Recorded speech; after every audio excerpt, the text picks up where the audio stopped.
Donc sur ce tuto-là, on va vous présenter la communication inter-VLAN. Donc la communication inter-VLAN est assurée dans la plupart des cas par des routeurs ou bien par un switch de couche 3. Un VLAN représente un domaine de diffusion, donc les machines à l'intérieur des VLAN peuvent communiquer sans routeur, tandis que les machines d'un autre VLAN ne peuvent pas communiquer sans le routage inter-VLAN. Bon, il y a trois approches pour assurer la communication inter-VLAN. La première approche, soit qu'on utilise des interfaces physiques au niveau des routeurs. Cette solution, c'est la meilleure solution, mais dans les cas où l'entreprise n'utilise pas beaucoup de VLAN, parce que le débit va être égal au débit des interfaces physiques. Mais une fois le nombre de VLAN augmente, cette solution devient très onéreuse. Et pour cela, donc, on va faire appel au routeur en ASTIC. Donc cette méthode qui fait appel aux sous-interfaces, pour chaque VLAN, on va créer une sous-interface avec une interface virtuelle avec une seule interface physique. Et là, donc, on va gagner au niveau des interfaces et nous pouvons assurer la communication entre plusieurs VLAN, sauf que le débit donc, va être réduit un peu. Tandis que la troisième méthode, donc, elle permet d'utiliser un switch de couche 3 à travers des SVA qui vont jouer le rôle des passerelles pour les VLAN. Et cette solution, donc, c'est la solution la préconisée actuellement dans les multinationales et dans les grandes entreprises à travers donc, le modèle de couche hiérarchique Access Distribution et cœur de réseau. Donc on va commencer par la première méthode pour vous montrer comment vous allez configurer le routage inter-VLAN. Donc ce switch là, donc, on va contenir deux VLAN, VLAN 2 et VLAN 4. Donc puis on va intégrer les ports dans les VLAN. Et après, donc, on va configurer les G0 et G2, G01 et G02 comme des ports aussi qui font partie au VLAN. Donc là, on commencera par le switch. La première étape, donc, on va essayer de passer en mode de configuration globale. Donc on va nommer notre équipement hostname, SWA. Puis donc on passe à la ligne console 0 login synchronos pour éviter que les commandes soient tronquées par des messages log6. Après donc on va créer deux VLAN, le VLAN 2 name gest et on va créer le VLAN 4 name contact. Là, exit. Maintenant, on va intégrer les ports au VLAN. Donc, int interface. Donc, FA0/2 switch port mode access switch port access VLAN 2. Exit interface FA0/4 switch port mode access switch port access VLAN 4. Exit. Maintenant, il reste les ports physiques qui vont être reliés avec le routeur. Donc, ces deux ports-là. Le premier port, l'interface G0/1, on va l'intégrer au VLAN 2. Et G02, on va l'intégrer au VLAN 4. Donc là, aussi une interface G0/1, switch port mode access, switch port access VLAN 2. Et l'interface Giga 0/2, on va l'intégrer, switch port mode access, on va l'intégrer dans le VLAN 4. Donc là, je ferai end, puis donc je vais vérifier shell VLAN brief pour voir que sur le premier VLAN qui est le VLAN 2 gest, j'ai intégré le port 02 Giga 01 et sur le deuxième VLAN qui est compta, on a intégré le port 04 et le port 02. Donc là, je sauvegarde ma configuration. Running config. Startup config. Ah, donc là, je ferme. Je vais y aller vers le routeur. Donc, non, en mode setup.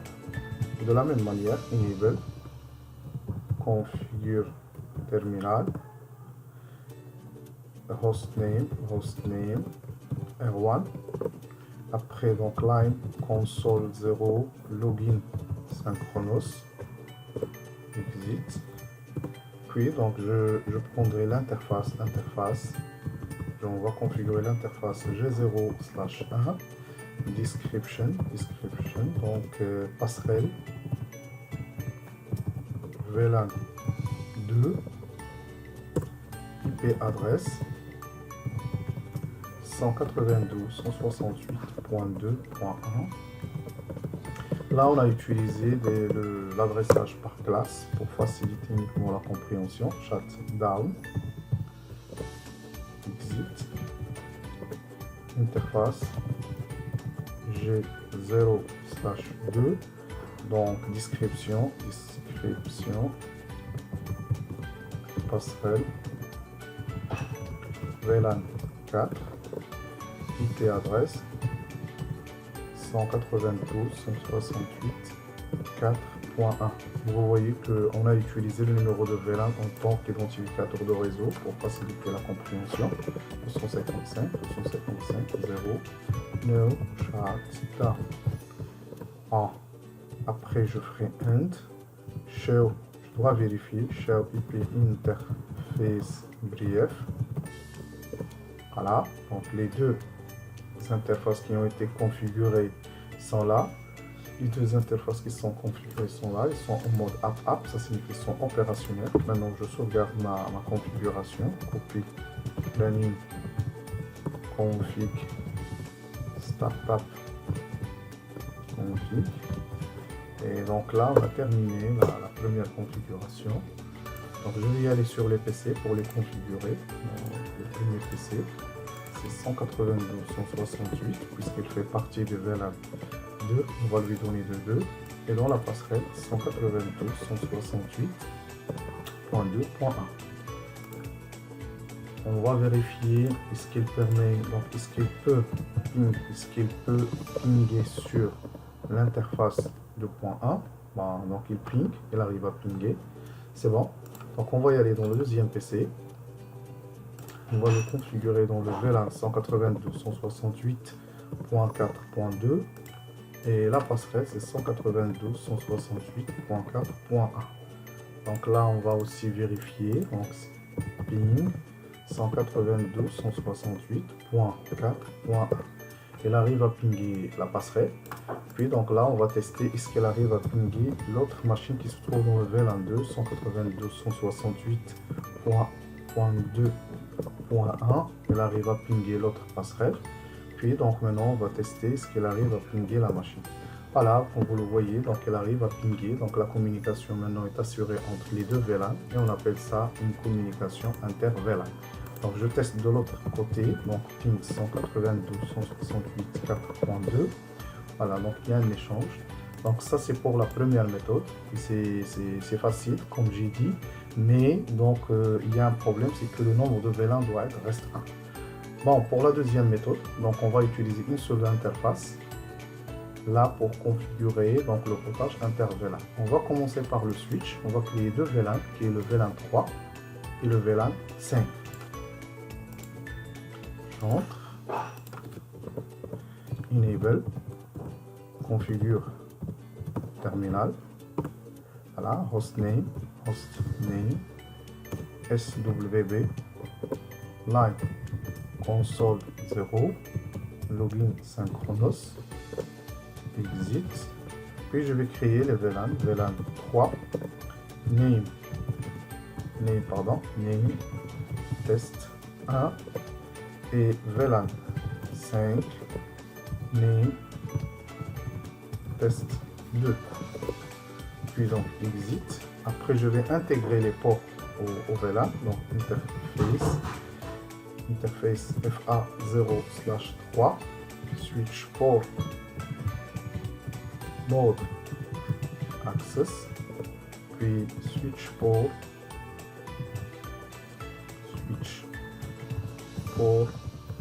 access VLAN 3. Donc exit. Je ferai la même chose pour le port 5.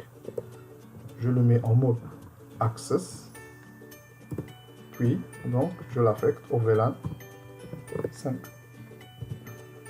Exit. Par contre, le port qui va relier le routeur et le switch doit être en mode trunk, en mode d'agrégation.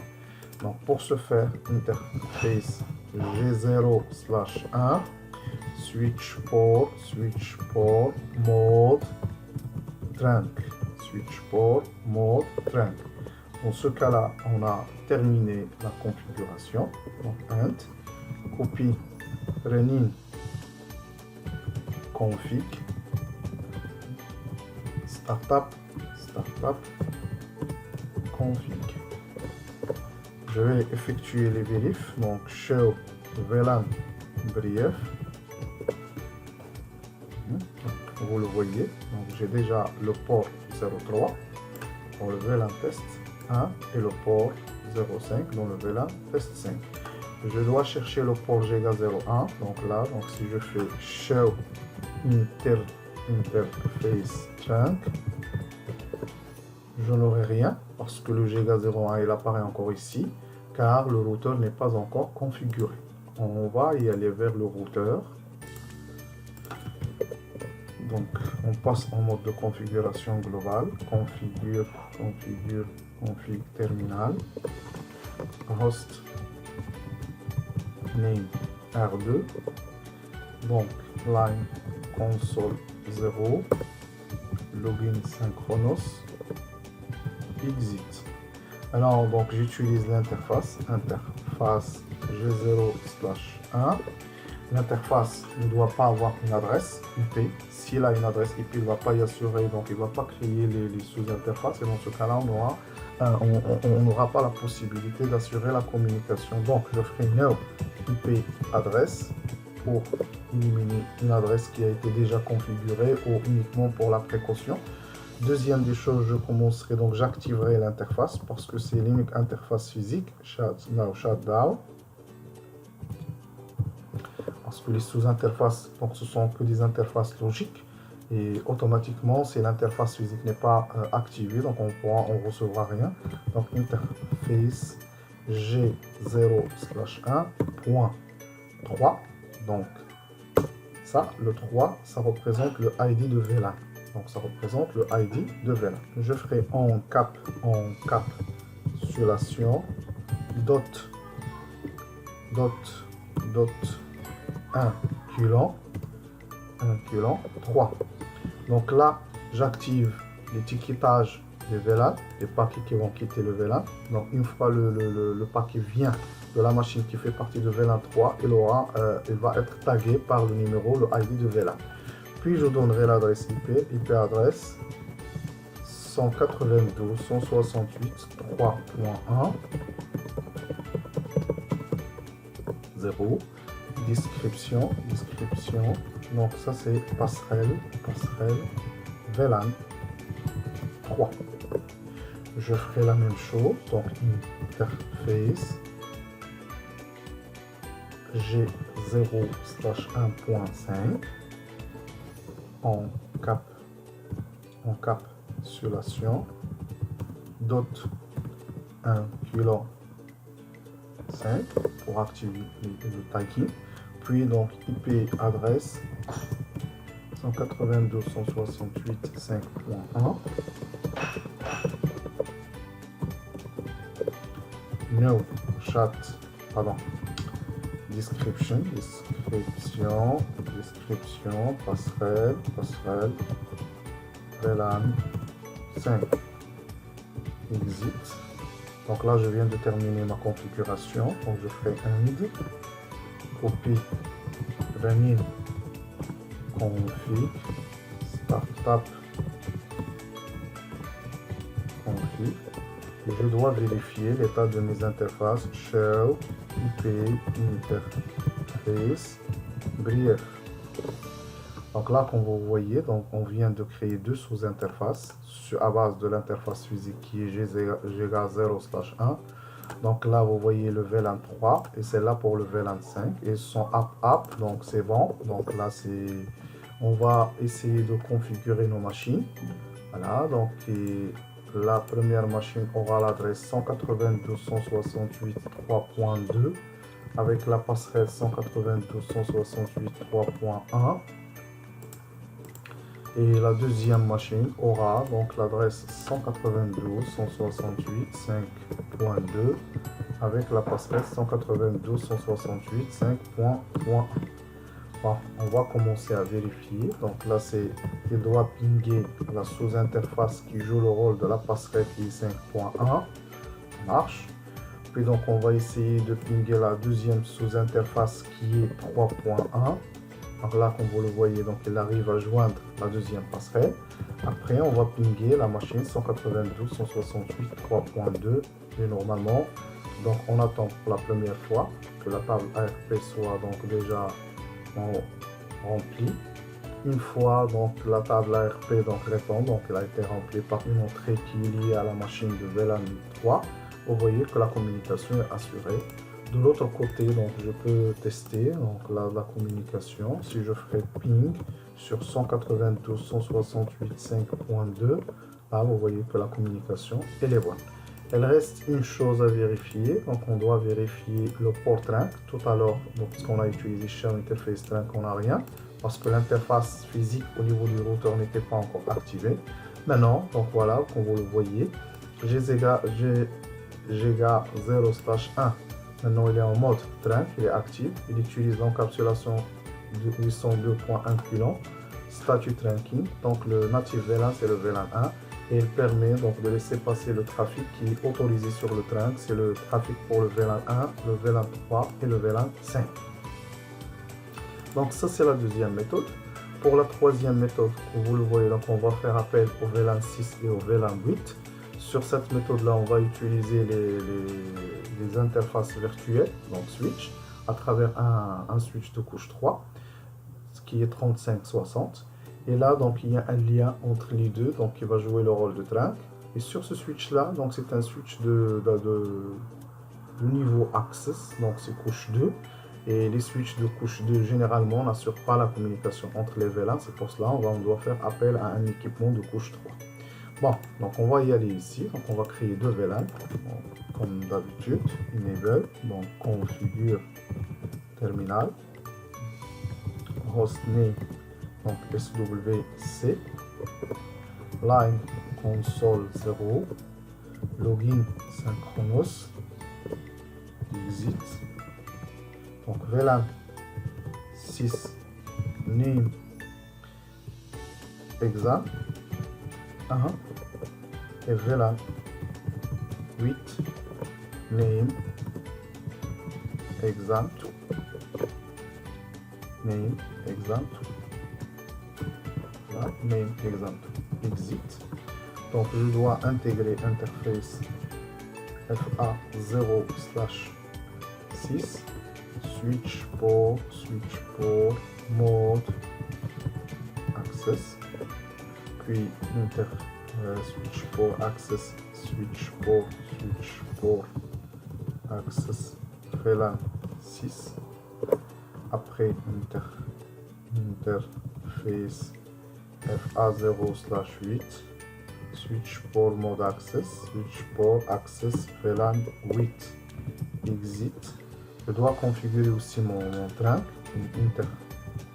interface G0/1 switch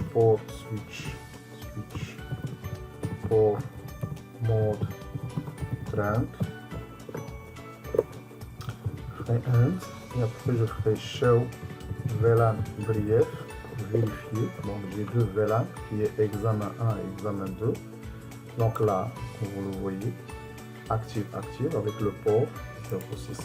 Je fais show interface trunk. Là, vous voyez que déjà il a passé en trunk. Pourquoi il a passé en trunk? Contrairement tout à l'heure au routeur, parce qu'au niveau du routeur, il faut activer l'interface. Tandis au niveau du switch, donc le port il est activé automatiquement. Bon, donc on doit sauvegarder notre configuration. Copie, running, config, start, tap, config.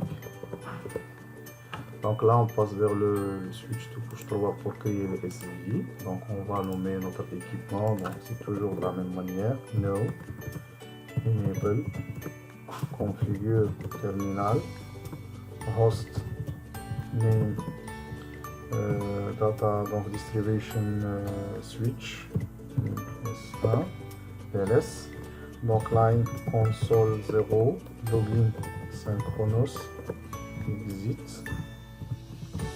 Donc là, on va configurer, donc pour configurer les SVI, il faut d'abord créer le VLAN. Donc VLAN 2, VLAN 6, puis donc VLAN 8. On a donné le nom, name exam 2. Pour le VLAN 6, on a donné le nom exam name exam 1. Donc exit. Maintenant, donc, on doit configurer les SVI et on doit configurer le port GEGA 0/1 en tant que trunk. Donc, interface 0/1. Pour configurer le trunk au niveau du switch de couche 3, il faut aussi indiquer le type d'encapsulation parce que le switch de couche 3 il prend en charge l'encapsulation ECL de Cisco et l'encapsulation .MQ. Donc, switch port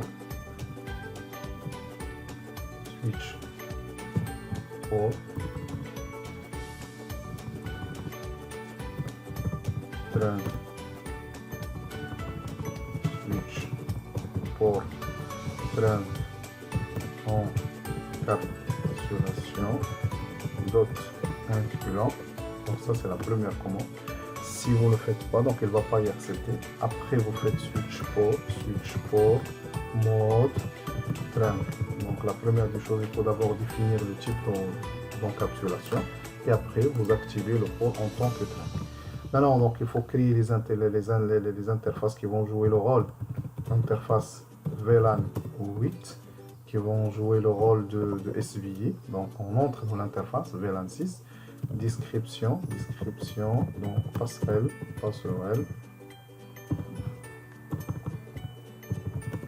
VLAN 6, IP adresse 192.168.6.1 255.0 no chat down. Voilà, donc exit. Et après, donc je passerai au deuxième interface, donc SVI, qui est l'interface 8. Donc description, donc c'est description pour le VLAN 8. Donc je donne l'adresse 8.1 et j'active no chat down. Exit. Donc comme vous le voyez, on a configuré les VLAN, on a configuré le trunk, puis on a configuré les SVI. Il reste une chose qui est importante parce que c'est un switch, il faut lui commander qu'il utilise, donc il assure la fonction, il utilise les paramètres de routage grâce à la commande IP routing. Sans cette commande, donc il ne peut pas jouer le rôle d'un équipement de couche 3, il va assurer uniquement le switching. Donc end, copy, running, config, startup config. Je dois faire la show les vérifications, donc show IP interface brief. Voilà. J'utilise la commande de filtrage begin, donc excluded and unsigned. Donc on garde juste les interfaces qui sont déjà configurées parce que le switch contient beaucoup d'interfaces. Donc là vous voyez que l'interface, la SVI de VLAN 6, elle a été déjà configurée, elle est en mode A. Et là identiquement à la SVI de VLAN 8. Maintenant je dois vérifier le trunk, show interface trunk. Là, comme vous le voyez, donc l'interface elle a passé en mode trunk avec l'étiquetage incluant et les VLAN qui sont autorisés, c'est le 1 et le 6 et le 8. Il reste à configurer les adresses pour les machines. Donc là, c'est 192.168.6.2 avec la passerelle 192.168.6.1. Voilà, je teste la connectivité entre le PC et la passerelle, donc 6.1, donc ça marche, ça répond. Donc je passe de l'autre côté pour l'autre machine, 192.168.2.8.2, avec la passerelle 192.168.8.1. Là, donc on va tester aussi si elle arrive à tomber sur la passerelle 192.168.8.1. Ça marche. On teste lorsque la connectivité avec la deuxième passerelle qui est 6.1. Vous voyez, ça marche. Et en dernier lieu, on doit tester la communication entre les deux PC 192.168.6.2. Vous voyez, donc la communication est assurée. Donc durant ce tuto-là, on va essayer de vous montrer les différentes méthodes pour assurer la communication inter-VLAN. Et comme j'ai dit, donc la communication obligatoirement est assurée par un équipement de couche 3, soit à travers des interfaces physiques, soit à travers des sous-interfaces avec la méthode routeur en ASTIC, ou bien à travers des SVI qui fait appel à un switch de couche 3.